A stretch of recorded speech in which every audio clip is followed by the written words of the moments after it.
I'm Annie, a brand and web designer and founder of emptistudio. During this unboxing, I'm going to be answering a bunch of questions that I had before I bought, so hopefully it can help you make the right decision as well.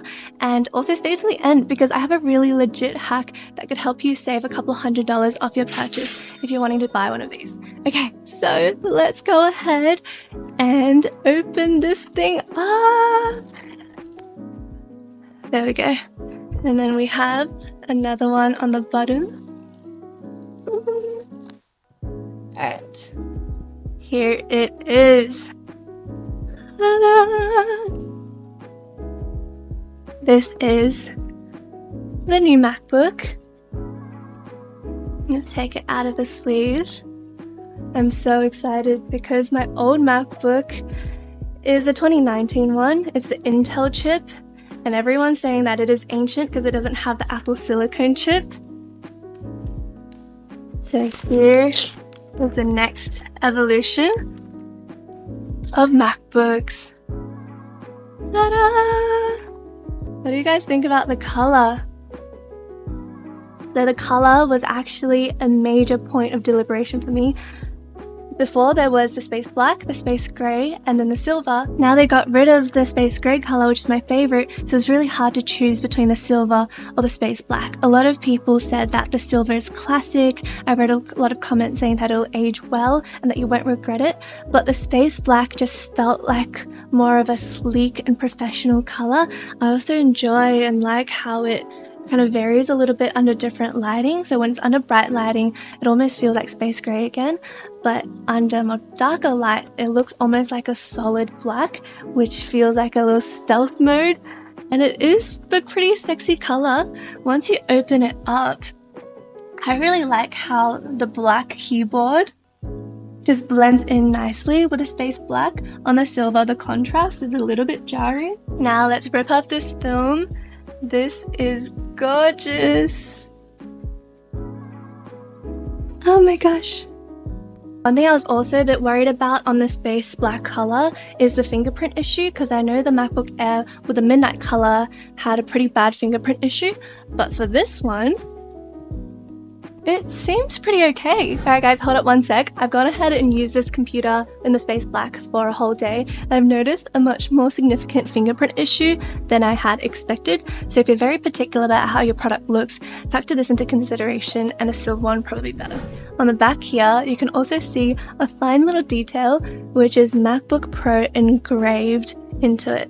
And you'll also see we have all the ports. So for those of us who bought before 2020, before the M series, went through a dark period where Apple decided to only have USB-C ports. So you'll see in this one, it still has 3 USB-C ports, which Apple calls Thunderbolts.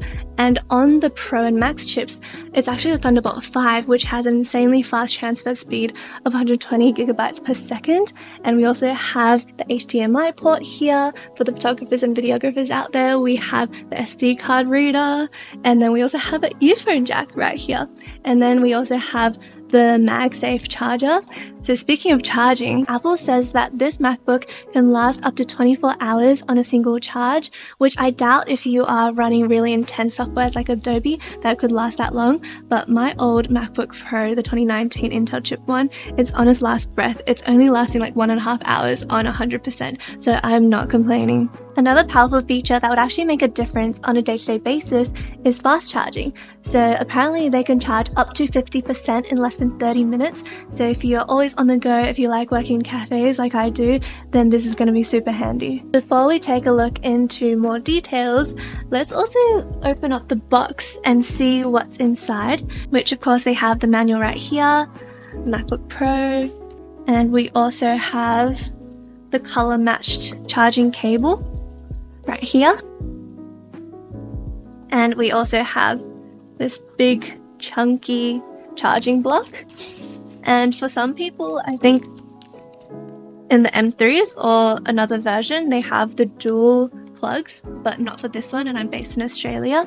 And I kind of wish they color matched this as well, so it blends in seamlessly, but that's okay. And then let's talk about the Liquid Retina XDR display. What does that even mean? I did some research, and all it is just really true to life color accuracy. And if you're in the design field, it'll probably be really important. I'm a brand designer, so we need to make sure that there's as little mismatch as possible when it comes to the screen versus print. So that's going to be really handy. And apparently they also use anti-flicker technology to help reduce eye strain and eye fatigue. I've also heard so many good things about the Nano-Texture Display, which costs an extra 230 Australian dollars to upgrade to. And I was talking to the Apple Store team member, and she was saying, hey, if you want to upgrade, just exchange this and upgrade it. So if I do, I'll keep you updated on how that one goes. Another cool feature which is worth mentioning is that they have iPhone mirroring, so you can actually use your iPhone when you're connected to your computer, so that you can actually click and use your iPhone on the MacBook interface, which might be handy if you're posting on social media and you don't want to be scrolling on your phone and you get distracted so easily. So that's really cool. And then another new feature is that with the webcam, they have a center stage feature where the camera just follows you around. It might be handy, might be cool. We'll see. I'll test it out later on and let you guys know. Now we can't leave without talking about the topic of AI. So AI is built into this machine, but from my research, it seems like as long as you have an M1, an M2 and an M3 chip in your computer, you will be able to get most of the AI features anyways. But if you're an Intel chip, then this is definitely gonna be a really cool upgrade. Alright guys, now that we finished unboxing, I'm going to show you how you can customize your desktop so they can look just like this. First of all, I'm going to show you how to customize your wallpaper. If you follow the QR code on the screen, it'll take you to this Canva template which I've created, which has my exact wallpaper. You can change all of these colors to fit your own brand. You can replace this with your own logo, or there's also a few more options right here where all the type is customizable, so you can pop your company name, your own name, or anything you like, just to give your desktop a bit of a zhuzh and a customization. And it's really cool when you're sharing a screen, if you're ever on a meeting with clients, to add that extra touch of professionalism. So what you can do is customize it and then export it. So all you have to do is go to this top right button here, click download, and then you can select JPEG and have the highest quality. Now download and open that up in your downloads folder. And then you can set any of these as your desktop picture. Ta-da, right there. I'm going to switch it back to my original one. And voila. And then how do you customize these folders? So all you need to do is grab a PNG from the internet or create one your own, and then go ahead and create a new folder like so, name it, and then pop it wherever you like.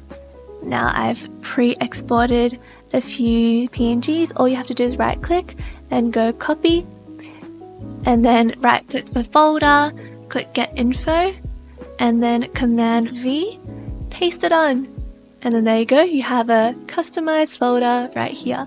Now I really like a super clean minimal desktop, so I like to hide the menu bar up top and the dock on the bottom. There you'll see it's disappeared unless you hover your mouse down, and then it'll reappear.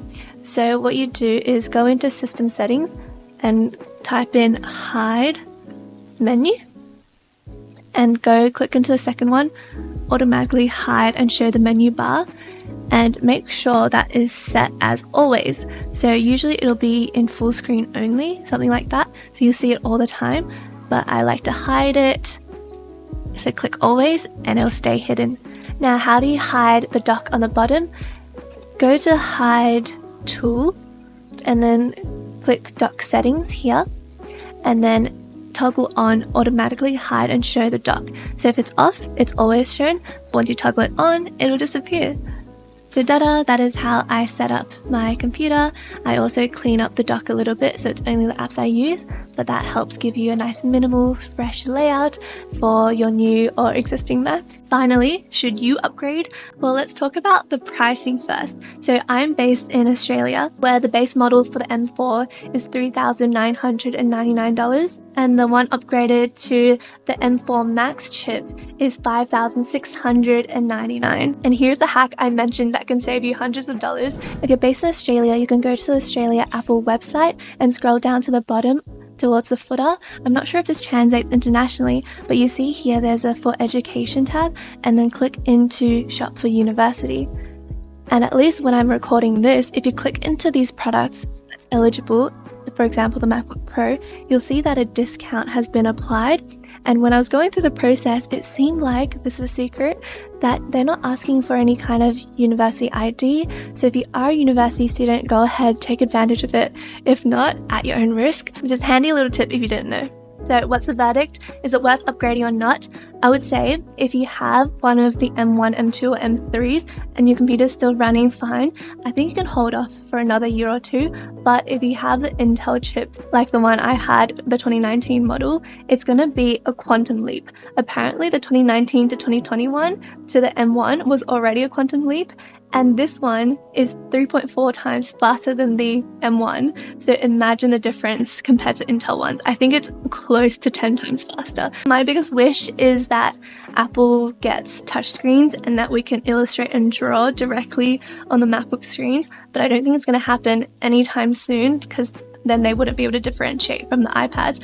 So to keep that going, they're not going to upgrade something like that anytime soon. So if you're worried about missing another quantum leap like that, I think you'll be safe in the next 2 years. If you enjoyed watching this video, I'm also going to be filming a more in-depth review, especially if you're a designer or freelancer and you want to know if this MacBook is really as powerful as they promise. Does the battery life actually hold up? I'm going to be stress testing it against different Adobe softwares, different editing softwares like CapCut, to see how it actually works in reality. If you enjoy listening on the go, you can also find the audio versions of these videos in my podcast called the Brand Creator Podcast. Thank you so much for tuning in, and I'll see you in the next video. Bye!